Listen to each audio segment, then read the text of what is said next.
വിജയിയുടെ കിടിലം നീക്കം. സെങ്കോട്ടയ്യൻ TVKയിൽ ചേരും. നേതാക്കൾ കൂട്ടത്തോടെ വരും. ഇളകി തമിഴകം. തമിഴ്നാട്ടിൽ രാഷ്ട്രീയ കോളിളക്കം സൃഷ്ടിച്ച് മുൻ മന്ത്രി KA സെങ്കട്ടയ്യന്റെ കൂറുമാറ്റം.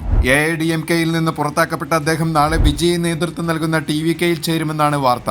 AIDMKയുടെ സ്ഥാപക കാലം മുതൽ പ്രവർത്തന രംഗത്തുള്ള സെങ്കോട്ടയ്യൻ 7 തവണ MLAയും മന്ത്രിയുമായിട്ടുണ്ട്. MGRനും ജയലളിതയ്ക്കുമൊപ്പം പ്രവർത്തിച്ച പരിചയമുള്ള നേതാവിനെ ലഭിക്കുന്നത് TVKയ്ക്ക് നേട്ടമാകും. TVK നേതാക്കളുമായി സെങ്കോട്ടയ്യൻ ചർച്ച നടത്തി. വ്യാഴാഴ്ച പാർട്ടിയിൽ ചേരുമെന്നാണ് വിവരം. പരിചയസമ്പന്നരായ നേതാക്കളില്ല എന്ന ആക്ഷേപം നേരിടുന്ന TVKയ്ക്ക് സെങ്കട്ടയ്യന്റെ വരവ് ഗുണം ചെയ്യും. മാത്രമല്ല, പടിഞ്ഞാറൻ തമിഴ്നാട്ടിലെ ഗൗണ്ടർ സമുദായത്തിലെ നേതാവ് എത്തുന്നതോടെ ഈ മേഖലയിൽ TVKയ്ക്ക് വേരോട്ടം ശക്തമാക്കാം. പാർട്ടിയിൽ ഉന്നത പദവി സെങ്കോട്ടയ്യന് നൽകിയേക്കും.